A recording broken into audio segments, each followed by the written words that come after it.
सिमडेगा में रात के अंधेरे में वसूली के खेल का पर्दाफाश हुआ है। खेल भी कुछ ऐसा जिसे सुनकर आप भी हैरान हो जाएंगे। बताया जा रहा है कि सिमडेगा परिवहन कार्यालय का चालक भोला प्रसाद डीटीओ की अनुपस्थिति में वसूली का काम किया करता था। जब इसकी शिकायत पुलिस को मिली तो पुलिस ने पूरे मामले की जांच की। इसके साथ ही डीसी एसपी को भी पूरे मामले की जानकारी दी। हालांकि पूरे मामले को लेकर डीटीओ ने चुप्पी साध रखी है।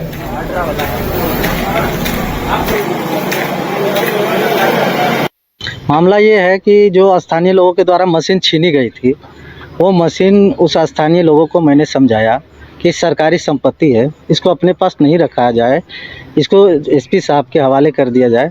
वो मैं अपने लेटर पैड के द्वारा एक आवेदन बनाया हूँ, उस आवेदन को दूंगा एसपी साहब को और वो मशीन उनके हाथ में सौंप कर बस।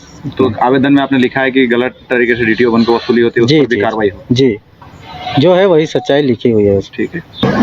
ये जानकारी सोशल मीडिया के माध्यम से दूरभाष पे मुझे भी प्राप्त हुई है। इसके लिए जिला परिवहन पदाधिकारी को तत्काल जांच कर वस्तुस्थिति के संबंध में प्रतिवेदन करने के लिए कहा गया है। जैसे ही एक आध दिन के अंदर जो भी इनके पास से रिपोर्ट आती है, उसके आधार पर समुचित कार्रवाई की जाएगी। मामला ये है कि जो स्थानीय लोगों के द्वारा मशीन छीनी गई थी, वो मशीन उस और ज्यादा जानकारी के लिए इस वक्त सिमडेगा से हमारे संवाददाता विकास जुड़े हुए हैं, सीधे चलेंगे उनके पास। विकास, ये जो पूरा मामला सामने आया है, लगता है लंबे अरसे से इस तरह का खेल चल रहा था और वसूली भी अच्छी खासी हो रही होगी। जी उदय जी, मैं आपको बताना चाहूंगा कि सिमडेगा में ये आज वसूली का मामला नया नहीं है। रोज रात के अंधेरे में ये लोग निकलते हैं और धड़ल्ले से जो यूपी, दिल्ली, महाराष्ट्र से जो गाड़ियां यहाँ से गुजरती है नेशनल हाईवे 143 से, इनसे वसूला जाता है।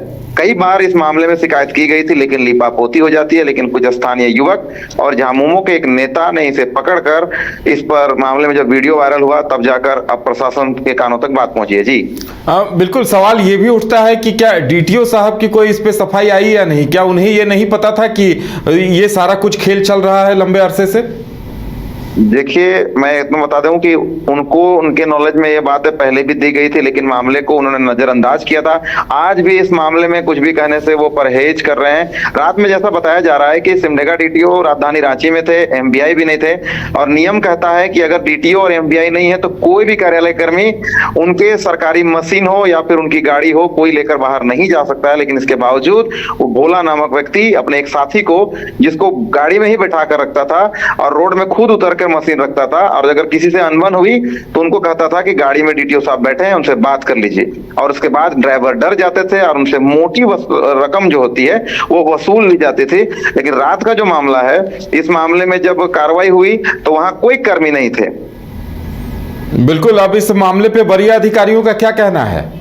देखिए, इस मामले में वरीय अधिकारी में आज हमने बाइस्कोप के माध्यम से, जब हम सिमडेगा डीसी अजय कुमार सिंह से हमने बात किया, तो उन्होंने स्पष्ट रूप से कहा कि मामला संज्ञान में आ चुका है। सोशल मीडिया के माध्यम से भी और अन्य जगहों से भी मामले की जानकारी मिली है। इस मामले में डीटीओ जो अभी रांची में है, वो जैसे ही आएंगे उन्हें जांच के निर्देश दिए हैं, और जांच के निर्देश के बाद इस पर जो भी रिपोर्ट आएगा उसके आधार पर कार्रवाई होगी। लेकिन सवाल उठता है कि मशीन और इस प्रकार से खुलेआम डीटीओ की गाड़ी लेकर रात में जो वसूली होती है, प्रशासन को और डीटीओ को मालूम था, लेकिन इसके बावजूद कोई ठोस कदम उठाया नहीं गया, जो कहीं ना कहीं प्रशासन की मिलीभगत या फिर उनके कार्यशैली पर सवाल उठाता है। बिल्कुल, चलिए, तमाम जानकारी देने के लिए आपका बहुत बहुत धन्यवाद। तो देखने वाली बात यह होगी कि जांच के बाद इस पर कार्रवाई क्या कुछ होती है।